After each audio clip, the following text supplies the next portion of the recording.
Welcome back, everyone. Ready for another deep dive? Always. Well, today we're doing something a little different. We're Huh. going to be taking a deep dive into fiction. Really? That's interesting. Yeah, we're diving into Deep Burn. Deep burn. It's the second book in Abigail Davies' romance series. Okay, so a romance novel. I know. Not our usual thing, but stick with us. There's a lot more to this one than just, steamy romance. Trust me. Okay, you've piqued my interest. Good. Because we're going to be talking about how Davies tackles some pretty heavy topics. Trauma, healing, justice, all within a love story. Sounds intense. Oh, it is. So buckle up. It's going to be quite a ride. Well, you were right. This deep burn isn't your typical light and fluffy romance. Nope, not at all. It goes deep into some really complex emotional territory. Right from the start, really. With that central event that really shakes things up for Asher and Elodie. You're talking about Lodi's assault, of course. Exactly. It happens right at the beginning, and Davies doesn't hold back. No, she doesn't. I mean, Asher actually walks in on Elodie's ex, Knox, assaulting her. And, well, Asher reacts violently. He does. He nearly beats Knox to death. It's brutal, but I guess it makes sense in a way. He finds the woman he loves being attacked. Right.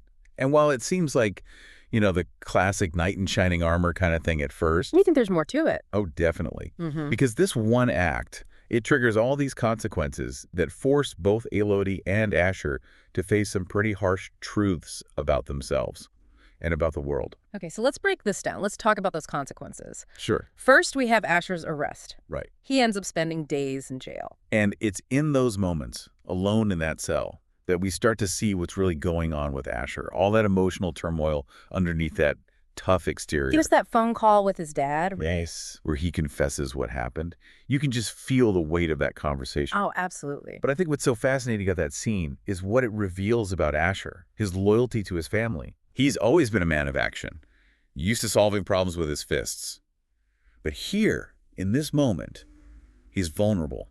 He's seeking his dad's guidance, his support. I see what you mean. It's like he needs his father's approval, even after everything that's happened. Exactly.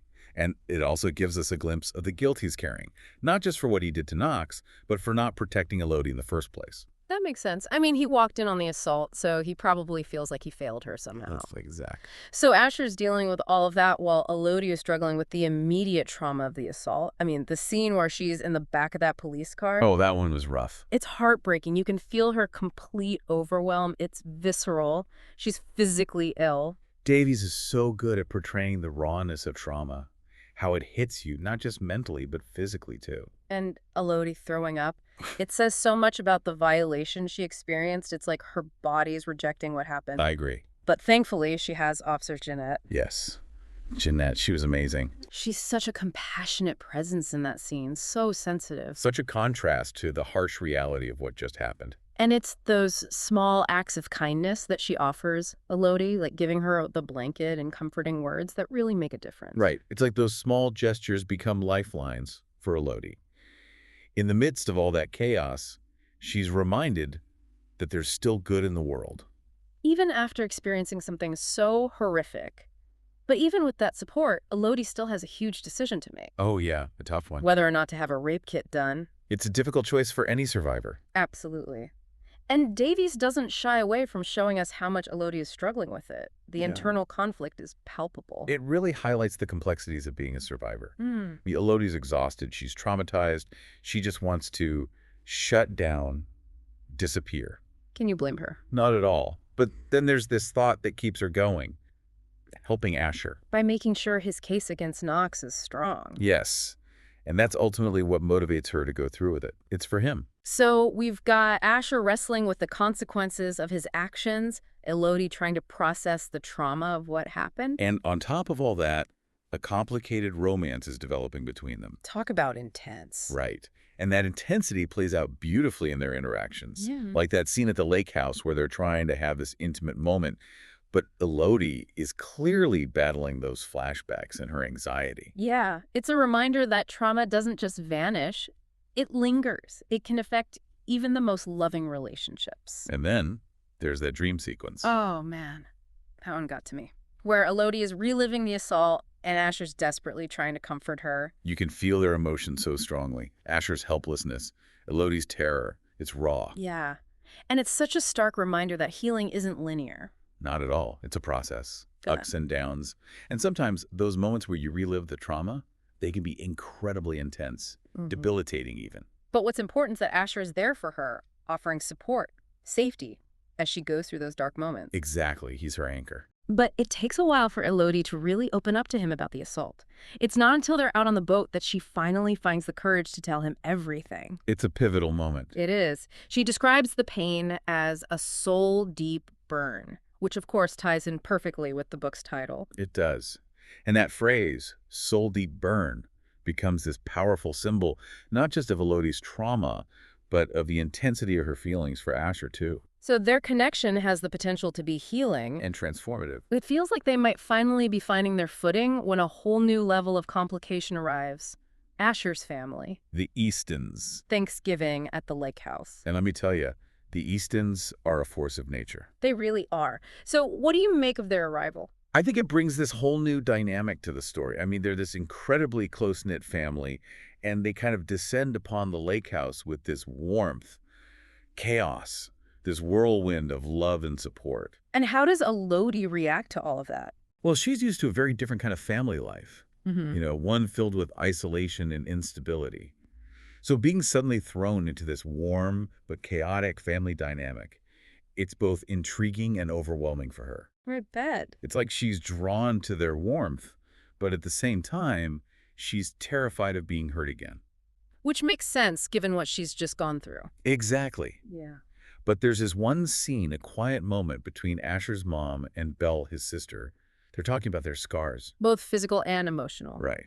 And there's this unspoken understanding between them, this acknowledgement of the strength it takes to overcome adversity. Yeah.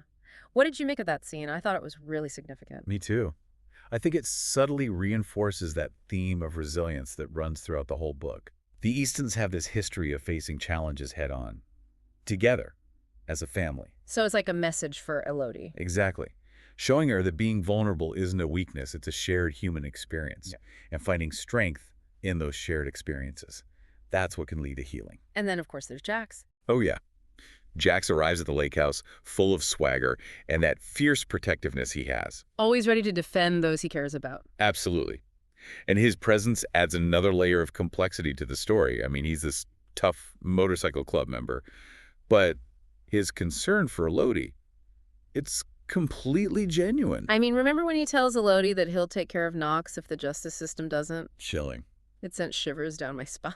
But it speaks to the fierce loyalty that binds them all together, Asher, Jax, and Elodie. Right. But it also raises those questions about vigilante justice and the limits of the law. Absolutely. It blurs those lines. Makes you think about what happens when people feel like this system has failed them. It's a theme that resonates so deeply in today's world. We're constantly grappling with questions of justice and accountability. So you've got all this emotional intensity, the complicated family dynamics, the legal proceedings hanging over everyone's heads. But I think what really makes Deep Burn so compelling is how Davies weaves those external conflicts together with Elodie's internal struggle to heal and reclaim her sense of self. That's a great point. It's not just a love story. It's about Elodie finding her voice, her agency, her power after trauma. Exactly. Yeah. Exactly. And it's like this idyllic bubble, isn't it? What do you mean? The lake house, surrounded by all that natural beauty, the warmth of the Easton family. But the trauma, it's still there, lingering. You can definitely feel it. Elodie's anxiety, Asher's nightmares. It's a constant reminder that healing takes time. And it's not always straightforward. No easy answers. Right? There are peaks and valleys. It's a process, not a destination. Elodie still seems to be struggling, even with all that support around her. Yeah. She's guarded, hesitant to let the Eastons, this big, loving family, see her vulnerability. That Thanksgiving dinner scene really stood out to me. Oh, yeah. What about it? Well, you've got this big, chaotic gathering. Everyone's talking over each other, sharing stories, laughing. And then there's Elodie, quietly observing. Trying to find her place and all that. Exactly. Such a great contrast, isn't it, between Elodie's past and her present. I mean, she's used to isolation, instability. Right. So being thrown into this totally different family dynamic, it's got to be overwhelming. Absolutely. It's like she's both drawn to their warmth and afraid of it at the same time. And then there's that moment between Asher's mom and Belle. Oh, when they're talking about their scars. Yes. both physical and emotional. And there's this unspoken understanding between them, the shared experience of overcoming really tough stuff. What'd you make of that scene? It's powerful, for sure. It really highlights the resilience of the Eastons. How so? Well, they've faced so much adversity over the years, but they do it together, as a family. So it's a message for Elodie, too. Totally. It's like they're showing her that vulnerability isn't weakness. It's something they all share. It's part of their story. And finding strength in those shared experiences, that could be incredibly healing. I see what you mean. And then, of course, Jax shows up. Jax, always making an entrance. He adds another layer of complexity, doesn't he? Oh, for sure. He's this tough biker, but his concern for Elodie is real. And it comes out as this fierce protectiveness. Remember when he promises her he'll take care of Knox if the justice system doesn't? Yeah, it was intense. Chilling, even. But it speaks to the loyalty in their group. But it also brings up those questions about vigilante justice. Where do you draw the line? Exactly. It forces you to think about the limitations of the legal system and what happens when people feel like it's failed them. It's a theme that feels particularly relevant these days. Definitely. So we've got all this emotional intensity, family drama, and the legal stuff looming over everything. But what I find really interesting about Deep Burn is how Davies combines those external conflicts with Elodie's internal struggle to heal. To reclaim her sense of self, her power. Yes. And one of the key turning points in that journey is her decision to go back to the dance studio. Oh, absolutely. That scene, when she steps back into the studio and starts to move again, it's electric. You can feel her reclaiming her body, her passion. Dance becomes a metaphor for Elodie's healing process. It's how she expresses emotions that words can't capture. And it's not just about the physical act of dancing. It's about Elodie finding comfort in something she loves, something that brings her joy. Right. And in those moments of beauty and self-expression, she can start to heal. Exactly. It reminds us that even in the darkest times, there are still those glimmers of light. And it's not just Elodie who's going through a transformation. Asher is grappling with his own demons. Right. Remember when he closes the shop? Yeah.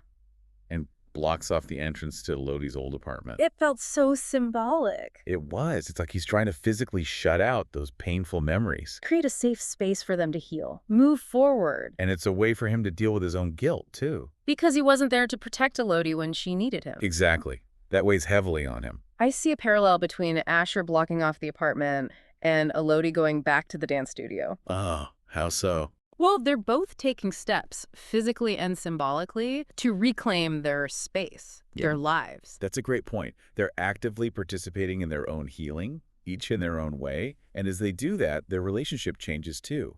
It deepens. And then there's Jax, who reveals he has a girlfriend, Hazley. Yeah, that was a surprise. Even to Jax, it seemed like. What do you think about his sudden transformation? I think it's fascinating. It challenges that stereotype of the tough, emotionally unavailable biker dude. It shows a different side of him. It's like a mirror to Asher and Elodie's relationship, in a way. They're all dealing with love, commitment, and vulnerability, just in different ways. It highlights how universal those themes really are. Yeah, love, loss, trauma, healing. They affect us all, no matter who we are. So we've got Elodie finding solace in dance, Asher taking steps to create a safe space for them both, and Jax unexpectedly revealing a softer side. But there's still that big question mark hanging over everything. Asher's court date and that plea deal. 20 years. It's a heavyweight. It is. And it all comes to a head in the last part of the book. The climax is both emotional and thought-provoking. It really makes you question the nature of justice, the power of truth, and the resilience of the human spirit. It's that plea deal, isn't it, that hangs over everything. 20 years. A long time. And Asher's ready to accept it. To protect Elodie. From the trauma of a trial. It's noble, in a way. But he makes that decision alone. Doesn't even tell her. Which is so typical Asher, isn't it? Yeah. Trying to fix things on his own. But Elodie, she's not having it. Oh, no. She's come too far to be sidelined now. She overhears Asher talking to his lawyer. And she realizes just how high the stakes are. And this is where we see Elodie's strength. Her determination. She's not going to sit back and let this happen. She takes matters into her own hands. She does. Goes straight to Asher's lawyer and gives a statement. A detailed account of the assault. Evidence that could clear Asher? Potentially. But she does it all without telling him. Risky move. Definitely.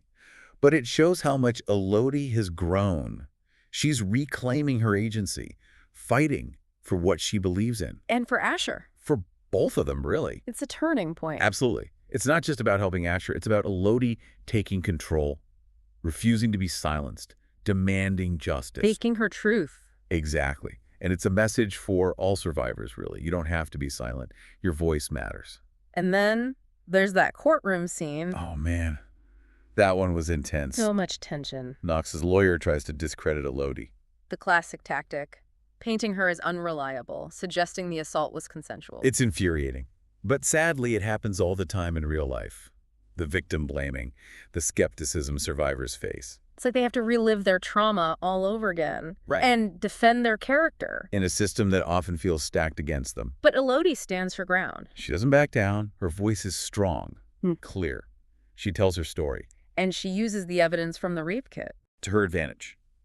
She turns the tables on Knox's lawyer. Uses the system that's often used to silence survivors to demand accountability. And to expose the truth. It's a powerful moment. It shows how important it is to believe survivors and how crucial physical evidence can be in corroborating their accounts. And we can't forget Jax. Oh, yeah. Jax steps up in a big way. When he confronts Knox, threatens him, tells him if he ever lays a hand on Elodie again, well, let's just say there will be consequences. Jax's loyalty is fierce. But it's outside the bounds of the law. It is.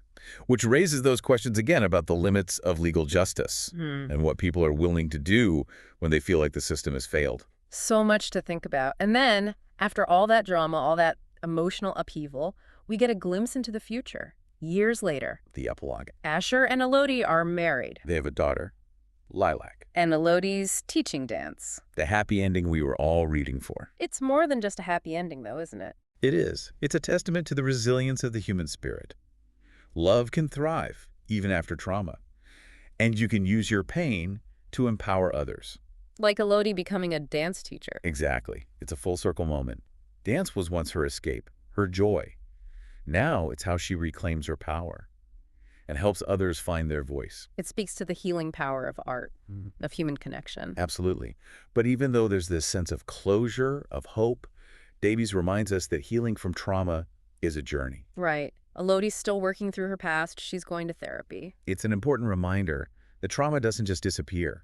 It shapes you, and you need ongoing support to navigate it. Deep Burn is one of those stories that stays with you. It makes you think. About love, resilience, justice, healing, finding your voice. It challenges our assumptions about accountability and the complexities of trauma. So here we are at the end of our deep dive into Deep Burn. I think the takeaway here is to speak your truth. Find your support system, and never give up on reclaiming your agency. Well said. Thanks for joining me on this journey. It's been a pleasure. And for our listeners, we want to hear from you.